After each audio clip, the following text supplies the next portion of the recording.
Hello student, I am Rajni Gupta. Welcome to science solution. आज हम पढ़ेंगे क्लास 8 साइंस के चैप्टर 6 के प्रश्न उत्तरों पर चर्चा करेंगे। इसका पहले वाला वीडियो देखना जिसमें मैंने इस चैप्टर को बहुत अच्छी तरीके से समझाया है। आप पहले उस वीडियो को देखना जिससे ये वाले प्रश्न उत्तर आपको बहुत अच्छी तरीके से समझ में आएंगे। दहन की परिस्थितियों की सूची बनाइए। तो दहन की परिस्थितियाँ पर हमारा आग किस स्थिति में पकड़ता है? अपन को पता है दहन के लिए ईंधन और वायु और ऊष्मा तीनों चीज़ें आवश्यकता होती है, लेकिन ऑक्सीजन की सही मात्रा आवश्यक होती है।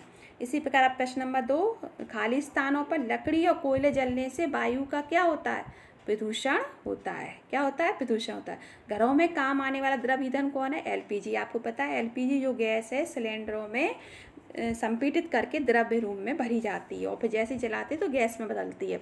जलना प्रारंभ होने से पहले ईंधन को उसके किस ताप तक गर्म करना पड़ता है? ज्वलन ताप तक गर्म करना पड़ता है। तेल द्वारा उत्पन्न आग को अपन नियंत्रित नहीं कर सकते पानी से।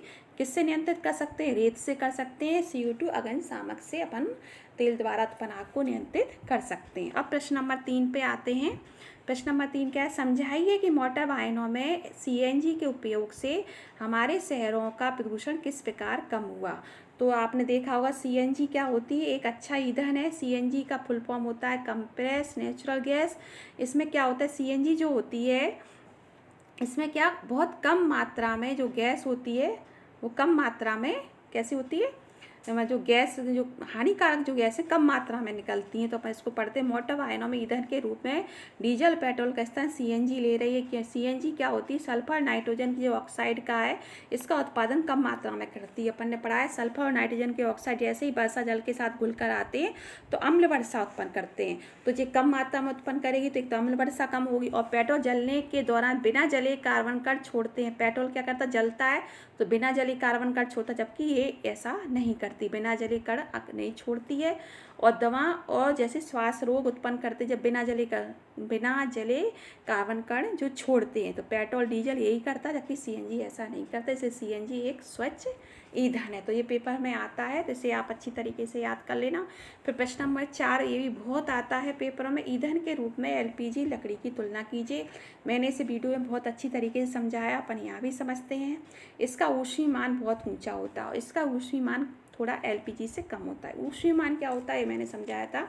किसी ईंधन है इसे 1 किलोग्राम जलाने में जितनी ऊष्मा उत्पन्न होती है। जैसे लकड़ी को अपन जलाएंगे तो लकड़ी में जो खाना देर से बनेगा, लेकिन जो गैस है गैस में खाना जल्दी बनेगा। तो ये लकड़ी का जो ऊष्मीमान, अगर लकड़ी अपन ने 1 किलो जलाई तो लकड़ी की जो ऊष्मा वो कम होगी। ऊष्मा मतलब कम उत्पन्न होगी और LPG की ज़्यादा होगी अगर अपन तुलना करेंगे।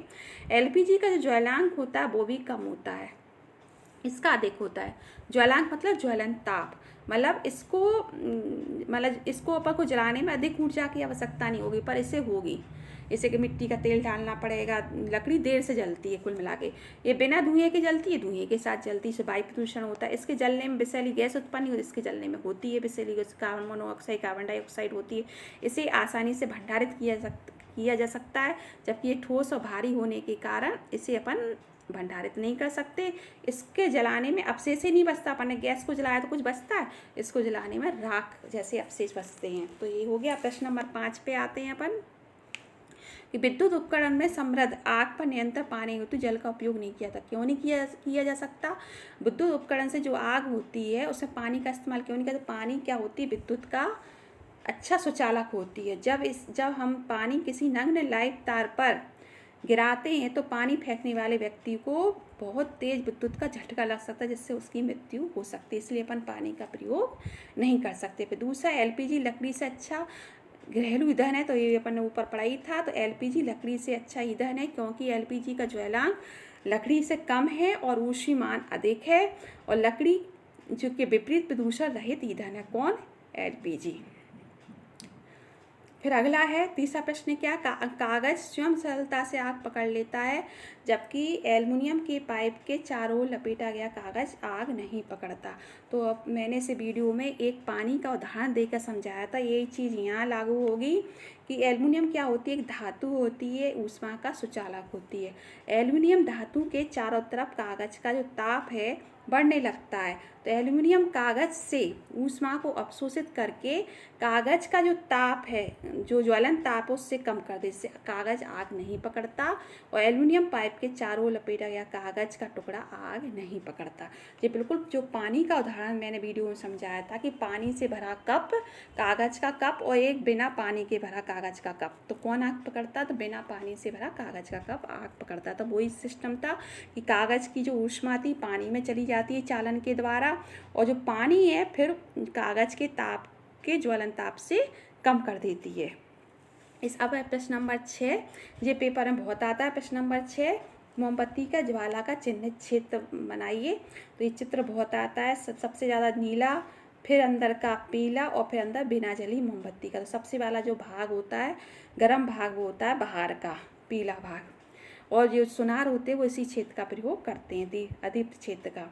ईंधन के ऊष्मीमान को किस मात्रक द्वारा प्रकट करते हैं? तो किलोजूल प्रति किलोग्राम मापक द्वारा प्रदर्शित किया जाता है। अब समझाइए CO2 किस प्रकार आग को नियंत्रित करती है? तो पेट्रोल, विद्युत उपकरण जैसे ज्वलनशील पदार्थों में लगी आग को बुझाने के लिए CO2 सबसे अच्छा अग्निशामक है।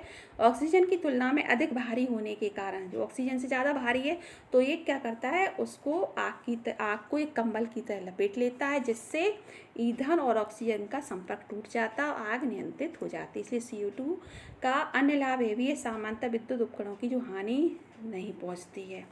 ठीक है। सिलेंडरों में छोड़े जाने पर CO2 बहुत तेज़ी से फैलती है और ठंडी भी होती है। यह न केवल आग को चारों तरफ से घेर लेती, बल्कि ईंधन के ताप को भी कोई हानि नहीं पहुंचाती। इसलिए सबसे उत्तम अग्निशामक है। ये भी पेपर में बहुत आता है बच्चों, तो इसे भी अच्छे तरीके से याद कर लेना। फिर है प्रश्न नंबर 9, हरी पत्तियों के ढेर को जलाना कठिन है, परंतु सूखी पत्तियों में आग आसानी से लग जाती है, समझाइए। तो हरी पत्तियों के ढेर को जलाना कठिन होता है, परंतु सूखी पत्तियों में आग आसानी से लग जाती है। तो क्यों लग जाती है? क्योंकि हरी पत्तियों में जल अधिक मात्रा में होता है, सूखी पत्तियों में पानी नहीं होता है।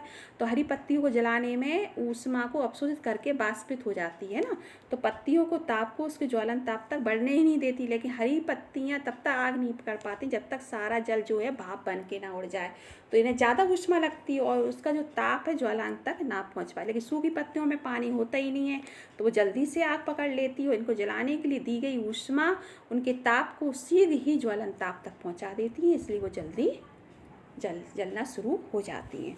सोने चांदी को पिघलाने के लिए स्वर्णकार किस क्षेत्र का उपयोग करते हैं और क्यों करते हैं?